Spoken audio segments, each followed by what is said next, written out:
নমস্কার, দেখছেন talk to Bangla. আমি অভিষেক রয়েছে আপনাদের সাথে। এই মুহূর্তে যে খবর নিয়ে উপস্থিত হয়েছি, নীতিশ কুমার বিপক্ষ দলের বিভিন্ন বিধায়কদের সঙ্গে যোগাযোগ রাখছেন তেমনই একটা খবর উঠে আসছে। কিন্তু এখন কেন? এখন তো সরকারের শপথ গ্রহণ অনুষ্ঠানটা পর্যন্ত হয়ে গিয়েছে, তাহলে কেন নীতিশ কুমার হঠাৎ করে বিপক্ষ দলের বিভিন্ন বিরোধী নেতাদের সঙ্গে যোগাযোগ রাখছেন, বিরোধী বিধায়কদের সঙ্গে যোগাযোগ রাখছেন? তার কারণ রয়েছে, তার সমীকরণ রয়েছে, এবং এই মুহূর্তে এই সমীকরণটা মাথায় রেখে নীতিশ কুমার নতুন ভাবে চাণক্য হিসেবে দেখা দিচ্ছেন।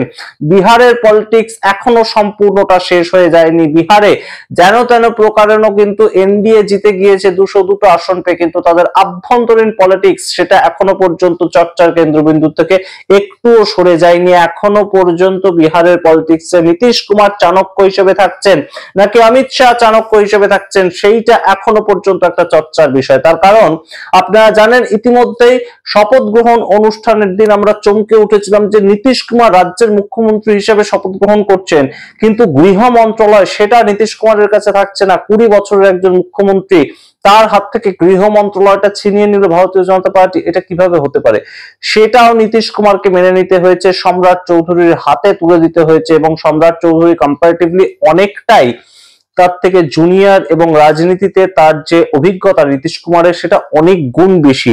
কিন্তু নীতিশ কুমার সরকার বলতে নীতিশ কুমারের পুলিশ প্রশাসন, সেই পুলিশ প্রশাসনের সম্পূর্ণ দায়িত্বটা নিয়ে নিল ভারতীয় জনতা পার্টি, এবং একটা সাফ সূত্র নতুন চেহারা সম্রাট চৌধুরী তার হাতে দেওয়া, এইটা একটা অবশ্যই ইঙ্গিত। এবং এই জায়গা থেকেই এই মুহূর্তে নতুন একটা যে সমস্যা, নতুন একটা কনফ্লিক্ট নীতিশ কুমারের সঙ্গে অমিত শাহ তৈরি হয়েছে বিহারের যে রাজনীতিতে, সেটা কিন্তু স্পিকার পদ কেন এতটা গুরুত্বপূর্ণ? আপনারা জানেন যে নীতিশ কুমার বিভিন্ন সময় রাজনীতিতে বিভিন্ন দিকে ফ্লিপ করেছেন, সেটা নতুন কিছু নয়। নীতিশ কুমার যে 25 সালে সরকার তৈরি করলেন এনডিএ সরকারের সঙ্গে, সেই সরকারেই তিনি শেষ পর্যন্ত থাকবেন তেমন নাও হতে পারে। যে কোনো সময় নীতিশ কুমার যা কিছু ঘটাতে পারেন, এবং সেটা নীতিশ কুমার ছাড়া কেউ জানেন না। তাই জন্য নীতিশ কুমার এখন যে খবরটা উঠে আসছে, বিপক্ষ দলের বিভিন্ন যারা বিধায়ক হয়ে জিতেছেন তাদের সঙ্গে যোগাযোগে লিপ্ত আছেন, সেটা কেন আছেন? নীতিশ কুমারের মাথায় কি ঘুরছে? কোন সমীকরণের কথা আমরা বলছি? সমস্তটা বলবো। তার আগে অবশ্যই টক টু বাংলা ইউটিউব চ্যানেলটিকে সাবস্ক্রাইব করুন, এই ভিডিও দেখুন শেষ অবধি স্কিপ না করে। আপনারা জানেন নীতিশ কুমার এই মুহূর্তে খুব গুরুতর একটা পজিশনে রয়েছে। তাকে মুখ্যমন্ত্রী পদটা যেন দেয়া হয়েছে এটাই বেশি, এরকম একটা ভারতীয় জনতা পার্টি তাদের পক্ষ থেকে হাবভাব করা হয়েছে। এবং আমরা দেখেওছি যে বারংবার নীতিশ কুমারকে বিভিন্ন যে মঞ্চে আমরা দেখতে পাইনি।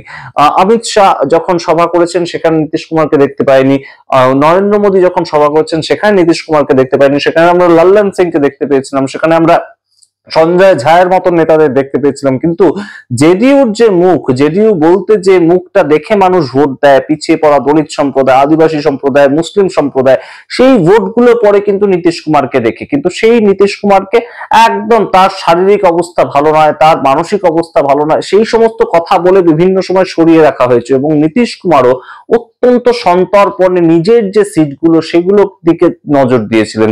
101খানা আসনে লড়াই করে নীতিশ কুমার 2020 সালে মাত্র 42টা আসন জয়যুক্ত হতে পেরেছিলেন, এবং সেখান থেকে তাকে বহু কিছু তৃতীয় পার্টি হয়ে গেছে নীতিশ কুমার, কিন্তু তৃতীয় পার্টির থেকেও তিনি মুখ্যমন্ত্রী হয়েছে, এসব কথা শুনতে হয়েছে। সেখান থেকে তার স্ট্রাইক রেট বাড়িয়ে 85-তে নিয়ে গিয়েছেন। সেটা যেভাবেই নিয়ে যাক না কেন, সেটা যার হাত ধরেই নিয়ে যাক না কেন, সেদিকে আমরা যাচ্ছি না, সেটা অন্য সমীকরণ, সেটা অন্য প্রসঙ্গ। কিন্তু এই ভিডিওতে মূল যেটা আলোচনার বিষয়, নীতিশ কুমার এখন তার যে জায়গাটায় সবচেয়ে গুরুত্ব দিচ্ছেন, যে বিধানসভা এখন শুরু হতে আর মাত্র কয়েকটা দিন বাকি। সামনের 3 তারিখ থেকে বিধানসভা শুরু হচ্ছে বিহারে, এবং প্রথম বিধানসভা সরকার গঠনের পরে।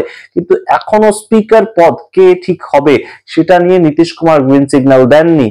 এবং নীতিশ কুমার বলছে যে মুখ্যমন্ত্রীর হাত থেকে গৃহ মন্ত্রণালয় আপনারা ছিনিয়ে নিয়েছেন, কিন্তু এই মুহূর্তে স্পিকার পদ কোনো মতেই আমরা ছাড়বো না, অর্থাৎ জেডিইউর পক্ষ থেকে স্পিকার পদ ঠিক হবে। কিন্তু নীতিশ কুমারের এই কথা শোনার পর যা খবর উঠে আসছে, অপারেশন লোটাস সেটাকে অ্যাক্টিভ করে দিয়েছে ভারতীয় জনতা পার্টি। এবং অবশ্যই বলাই বাহুল্য, অমিত শাহ কেশব প্রসাদ মৌর্য, তাদের নির্দেশে এই সমস্ত কাজগুলো হচ্ছে।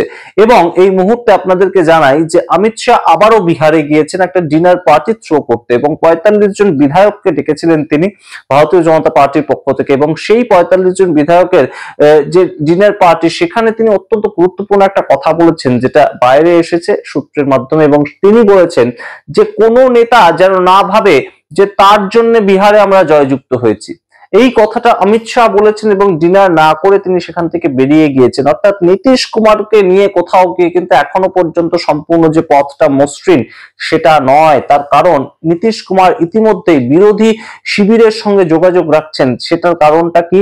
এনডিএর একটা বৈঠক কয়েকদিন আগে আপনাদের জানিয়েছিলাম আমরা, হয়েছিল। এনডিএ সমস্ত দল মিলিতভাবে সিদ্ধান্ত গ্রহণ করেছিল যে নীতিশ কুমার আমাদের মুখ্যমন্ত্রী হচ্ছেন, উপমুখ্যমন্ত্রী হিসেবে থাকছেন সম্রাট চৌধুরী এবং বিজয় সিনহা। কিন্তু সেই বৈঠকেই ঠিক হয় যে স্পিকার পদ তাদের পক্ষ থেকেই হবে যে পার্টি সিঙ্গল লার্জেস্ট ক্ষমতায় থাকবে। অর্থাৎ এই মুহূর্তে বলাই বাহুল্য যে 89টা আসন পেয়ে সিঙ্গল লার্জেস্ট পার্টি হিসেবে নিজেদেরকে প্রমাণ করতে পেরেছে ভারতীয় জনতা পার্টি। কিন্তু নীতিশ কুমার কিন্তু একদম ঘাড়ের কাছে নিঃশ্বাস ফেলছেন, এবং নীতিশ কুমার এই মুহূর্তে 85টা আসন থেকে 90টা করার চেষ্টায় একদম মুখিয়ে রয়েছেন। এবং যা খবর উঠে আসছে, নীতিশ কুমার এআইএমআইএম তাদের সঙ্গে অলরেডি যোগাযোগ করেছে। এআইএমআইএম আপনারা জানেন আসাউদ্দিন ওয়াইসির পার্টি, হায়দ্রাবাদের পার্টি, কিন্তু বিহারে তারা এবারে 5খানা আসনে জয়যুক্ত হয়েছে। এবং সেই এআইএমআইএম তাদের সঙ্গে যোগাযোগ করেছে নীতিশ কুমার এবার নিজের থেকে। আগে আপনাদের জানিয়েছিলাম বিহার ভোটের ঠিক পরে শপথ গ্রহণ অনুষ্ঠানের আগে এআইএমআইএম তাদের পক্ষ থেকে অফার দেওয়া হয়েছিল যে আপনারা সম্পূর্ণ আমাদের সঙ্গে আসুন, আমরা ইন্ডিয়া গঠবন্ধনের সঙ্গে নতুন করে সরকার তৈরি করি। কিন্তু সেটা তো হতে পারে না, নীতিশ কুমার এত বড় ফ্লিপটা এত তাড়াতাড়ি করবেন না। কিন্তু ইতিমধ্যেই যা খবর উঠে আসছে, নীতিশ কুমার নিজের পার্টিটাকে সম্পূর্ণ সিঙ্গল লার্জেস্ট পার্টি করার জন্য এআইএমআইএম তাদের বিভিন্ন বিধায়ক তাদের সঙ্গে যোগাযোগ করেছে। এর থেকে গুরুত্বপূর্ণ খবর যেটা, নীতিশ কুমার কংগ্রেস বিধায়কদের সঙ্গে পর্যন্ত যোগাযোগ করেছেন। কংগ্রেসের 6খানা আসন কংগ্রেস পেয়েছে বিহারের পূর্ণিয়া এবং বিভিন্ন জায়গা থেকে, মূলত সীমান্তবর্তী অঞ্চল থেকে। দ্বিতীয় ফেজে যে ইলেকশনটা হয়েছিল 11 তারিখ, সেখান থেকে। এবং সেই ইলেকশনে যে জিতেছিল কংগ্রেস বিধায়করা, তাদের সঙ্গেও নীতিশ কুমার যোগাযোগ করছেন। নীতিশ কুমার বিভিন্ন ভাবে চেষ্টা করছেন যোগাযোগ করার এবং তার দলের মধ্যে নিয়ে আসার, এবং সেখানে একটা বড় সড়ো দেয়া নেয়ার ব্যাপার, অর্থাৎ বিনিময় প্রথার একটা প্রচলন ইতিমধ্যে নীতিশ কুমার চালু করার চেষ্টা করছেন, তেমনই কিন্তু খবর সূত্রের। এবং সেই জায়গা থেকে এই মুহূর্তে বিভিন্ন মানুষজন যারা জয়ী বিধায়ক তাদেরকে দল পরিবর্তন করিয়ে নিয়ে আসা নিজের দলে, এবং নিজের দলের শক্তি খানিকটা বাড়িয়ে সিঙ্গল লার্জেস্ট পার্টি হিসেবে নিজের দলটাকে প্রতিষ্ঠিত করা, এবং যার মাধ্যমে স্পিকার পদের দাবিদার হিসাবে তারা তাদের যে প্রার্থী তাকে নামাতে পারবে আসলে। এইটা এখন নীতিশ কুমারের একটা বড় সড়ো প্ল্যান চলছে। এবং সিএম আবাস থেকে সম্পূর্ণভাবে নীতিশ কুমার প্রতি মুহূর্তে যে প্ল্যান করছেন, সেটা নীতিশ কুমারের একদম খুব কাছের বেশ কিছু মানুষ ছাড়া আর কেউ জানতে পারছেন না। তার মধ্যে লাল্লান সিং কিংবা সঞ্জয় ঝা কিন্তু নেই। তাহলে আছেন কারা?